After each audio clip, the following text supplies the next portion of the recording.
Tapi peperangan dilanjutkan sampai pada tanggal 27 Mei 1453. Akhirnya pada tanggal 27 Al-Fatih berhasil membuat lubang yang sangat besar dalam tembok Konstantinopel yang gak akan bakal bisa untuk direparasi lagi. Maka Al-Fatih bilang, mulai dari sekarang kalian semua saya perintahkan berhenti berperang.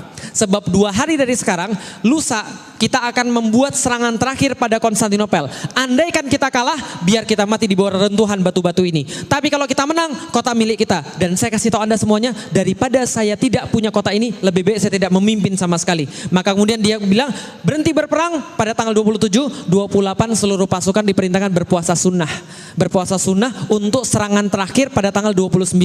28 dari subuh sampai maghrib semua pasukan berpuasa sunnah. Mereka menyiapkan diri kemudian dengan membaca Al-Quran, dengar kemudian nasihat para ulama. Ulama-ulama datang lalu mengatakan, dulu Abu Ayyub Al-Ansori rumahnya senantiasa disinggahi oleh Rasulullah. Sekarang Abu Ayyub senantiasa singgah ke Konstantinopel dan dimakamkan di sini. Apakah Anda tidak mau mendapatkan kemuliaan yang sama? Maka semuanya kemudian bersemangat. Pada tanggal 29 Mei 1453 jam 1 dini hari Al-Fatih memimpin mereka untuk bertahajud.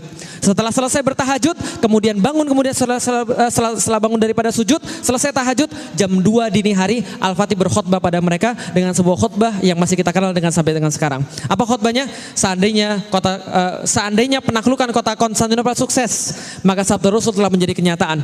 Dan salah satu mujizatnya akan kelak segera terbukti. Maka kita menjadi bagian daripada apa yang menjadi janji daripada hadis ini, yaitu kemuliaan dan penghargaan. Oleh karena itu sampaikan pada pasukan satu persatu kemenangan besar yang kelak akan kita capai, menambah ketinggian dan kemuliaan Islam. Untuk itu sampaikan pada setiap pasukan, wajib bagi setiap pasukan jangan sampai bermaksiat. Setiap pasukan jadikan syariat selalu di depan mata dia, jangan sampai maksiat. Kenapa? Karena Al-Fatih tahu persis penyebab kemenangan adalah Allah Subhanahu wa taala, dan Allah tidak akan kasih kemenangan pada orang-orang yang bermaksiat. Jelas sampai di sini?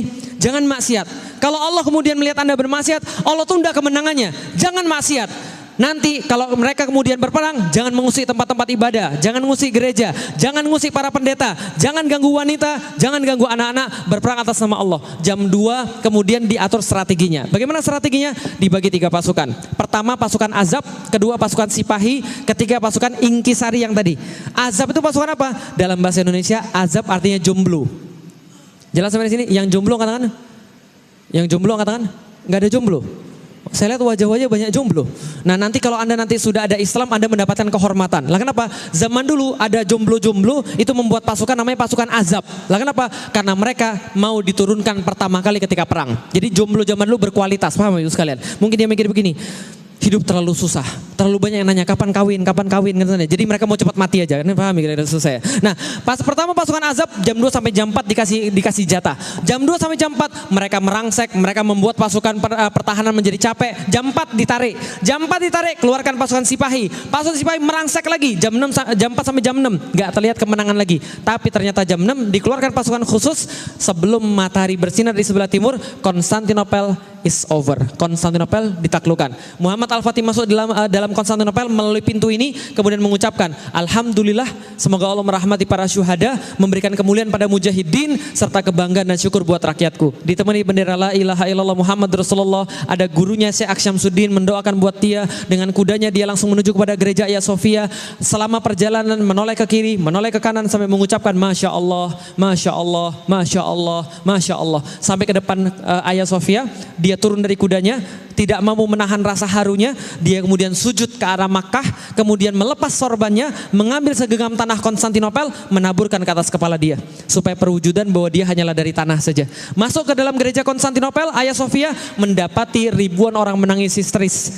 Karena mereka takut mereka akan dibunuh, karena mereka kira itu adalah balas dendam kaum muslimin atas penaklukan Spanyol pada mereka. Lalu kemudian mereka katakan, kami minta maaf, kami tidak mau dibunuh, kami minta maaf, kami tidak mau dibunuh. Al-Fatih katakan, tenang, kalian tidak akan pernah disakiti oleh siapapun. Siapa yang pengen tetap tinggal di tempat ini, maka tinggallah di kota ini. Tempat properti mereka tidak akan pernah diganggu oleh siapapun. Tapi yang pengen keluar daripada kota ini karena tidak mau dipimpin oleh Islam, silakan keluar daripada kota ini. Tapi kalian akan dijamin nyawanya sampai di depan gerbang kota. Kami tidak akan mengganggu Anda juga. Tapi kami minta tempat ini dijadikan sebagai masjid. Paham teman-teman sekalian? tempat paling indah di dunia, tempat paling megah di dunia, tempat paling besar di dunia jadi masjid. Hari itu juga Al-Fatih mengatakan, siapa yang mau kemudian untuk membersihkan, silakan bersihkan masjid ini, tapi siapa yang mengganggu tempat ini, dia berurusan dengan saya. Pasukan-pasukan dikerahkan, bersihin Hagia Sophia, berhala-berhala dikeluarkan untuk kemudian menjamin tempat ini sebagai masjid. Gambar-gambar yang nggak bagus kemudian dihapus, ditimpa pakai tanah liat, kemudian dicat dengan bagus. Mihrab digeser ke sebelah kanan 9 derajat agar ngarahnya awalnya ke Syam, arahnya ke Baitul Maqdis, arahnya sekarang ke Mekah. 9 derajat digeser, dibuatin mihrab paling bagus. Semuanya selesai sebelum asar, dan asar azan berkumandang pertama kali di Konstantinopel tanggal 29 Mei 1453. Allahu Akbar, Allahu Akbar, berkumandang di sana. Pada waktu itu asar mereka sholat pertama kali, dan sampai sekarang itu kemudian masih kita bisa lihat, itu namanya Hagia Sophia.